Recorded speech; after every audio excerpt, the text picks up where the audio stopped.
Buen día, mi nombre es Magali Piñeros Hernández. Soy estudiante de la Corporación Universitaria Iberoamericana, especialización en Neuropsicología de la Educación. El día de hoy hablaré sobre patologías de las funciones ejecutivas. ¿Qué son las funciones ejecutivas? Las funciones ejecutivas son el conjunto de capacidades cognitivas que son necesarias para el control de capacidades que son importantes para la autorregulación de la conducta del ser humano. Estas nos permiten recibir, procesar y elaborar la información, permitiendo al ser humano tener esa facilidad de realizar papeles como la interacción, la percepción y comprensión del entorno, por lo que están involucradas en casi todas las acciones que el ser humano realiza en su cotidianidad. Según Antonio Verdejo García y Antonio Bechara, los componentes que conforman las funciones ejecutivas son actualización, inhibición, flexibilidad, planificación y multitarea, toma de decisiones, razonamiento y estimación temporal. Por lo que al existir una alteración en una o varias de las funciones ejecutivas, están correlacionadas patologías neurológicas como lo son el Parkinson, los ACV, tumores y neoplasias cerebrales, traumatismos craneoencefálicos, esclerosis múltiple, Alzheimer y síndrome de Tourette. Al mismo tiempo pueden estar relacionados trastornos mentales y psicológicos como lo son esquizofrenia, trastorno obsesivo compulsivo, trastorno de personalidad múltiple y disociativo, TDAH y trastorno del espectro autista. ¿Cómo podemos reconocer a una persona con algún tipo de alteración en las funciones ejecutivas? Bueno, va a tener una sintomatología relevante como lo es dificultades para concentrarse en una tarea, un comportamiento rígido, conductas estereotipadas, falta de flexibilidad. Tiene dificultades para entender conceptos abstractos y limitaciones en la creatividad.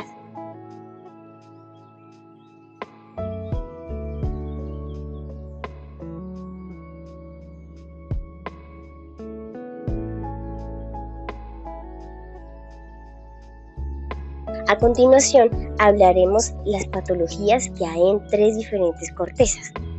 La primera son las patologías de la corteza orbitofrontal.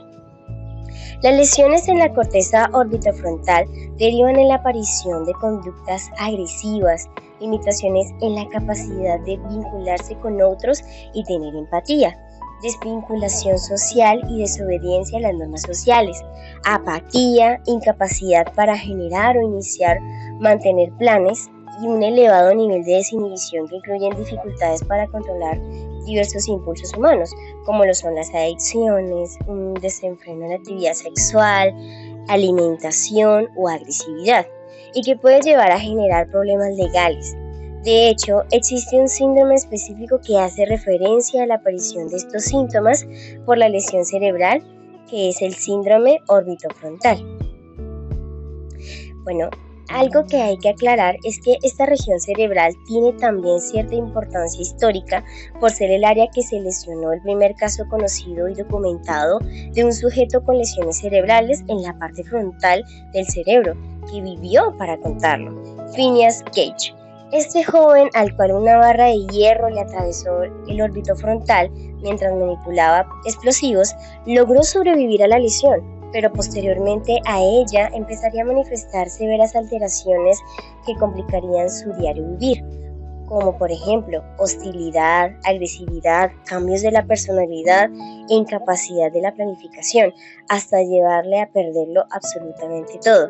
El estudio de este caso permitiría a la ciencia empezar a visualizar e investigar la importancia y funciones de la región prefrontal de dicha región cerebral. El síndrome orbitofrontal es un síndrome neuropsiquiátrico con síntomas que afectan a los dominios cognitivo, afectivo y conductual, alterando algunos de los rasgos que nos definen como especie, como lo es la flexibilidad cognitiva y la regulación afectiva. En otras patologías relacionadas están en afectación en las regiones vasculares. Por ejemplo, en la arteria cerebral anterior vamos a tener alteraciones neuropsicológicas como lo son hemiplegia contralateral, disminución de la fluidez verbal, disfunción ejecutiva, síndrome de desconexión, afasia transcortical motora, disminución en la capacidad para el procesamiento mental. En la arteria cerebral media van a estar relacionados afasia de Broca, afasia de conducción, afasia de Wernicke, déficit sensitomotor contralateral, agrafia, acalculia, alexia, apraxia constructiva y síndrome de heminegligencia.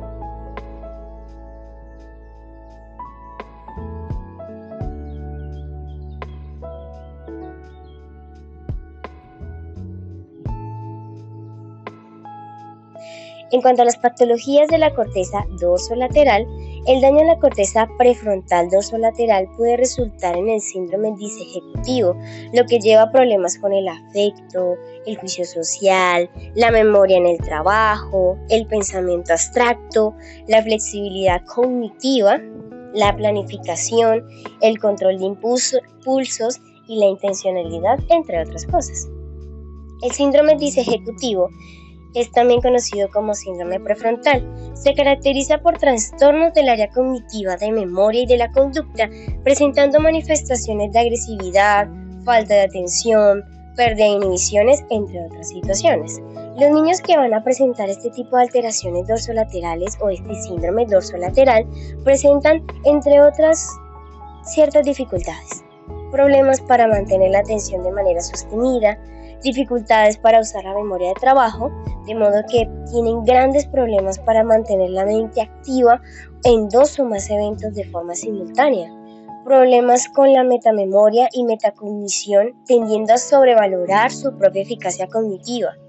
Pobre flexibilidad cognitiva con las consecuentes rigidez de sus respuestas y la falta de adaptabilidad para resolver nuevos problemas. Estas personitas, estos niños que tienen estos problemas, tienen rendimientos inferiores a los esperados para su capacidad real en test de rendimientos cognitivos. Tienen dificultades para adquirir nuevos conocimientos, lastimosamente. Suele estar más afectada la inteligencia fluida que la cristalizada. La etiología del síndrome disejecutivo es diversa. En cuanto a otras patologías relacionadas, van a estar relacionadas patologías con la arteria cerebral anterior. Estas ya las describimos anteriormente.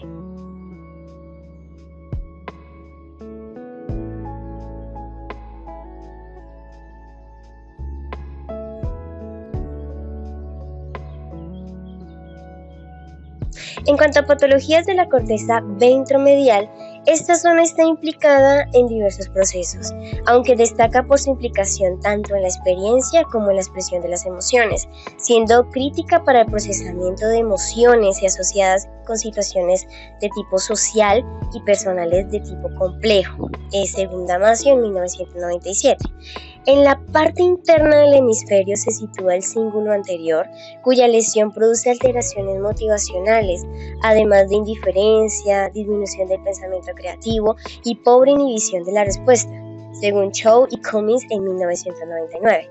Se ha podido comprobar que tras la lesión bilateral de la porción anterior de la circunvolución del cíngulo suele aparecer un síndrome asinético, caracterizado por la facial neutra, así como pobreza comunicativa.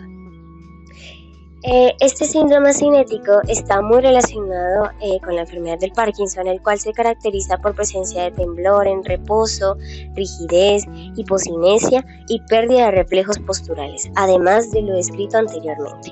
Otro síndrome de esta corteza es el síndrome apático. El síndrome apático implica una gran disminución o ausencia de expresiones de las emociones, aparentando indiferencia y falta de empatía. Puede parecer que la persona no se preocupa por los demás o que no le afecta nada de lo que sucede a su alrededor, no mostrando ni una sola gota de alegría ni tristeza por los acontecimientos, por lo que puede llegar a ser una alteración significativa en la vida cotidiana. En cuanto a otras patologías relacionadas, van a estar las que están en la arteria cerebral anterior y la arteria cerebral media, el cual podemos destacar síndrome de desconexión y en la arteria cerebral media el síndrome de heminegligencia.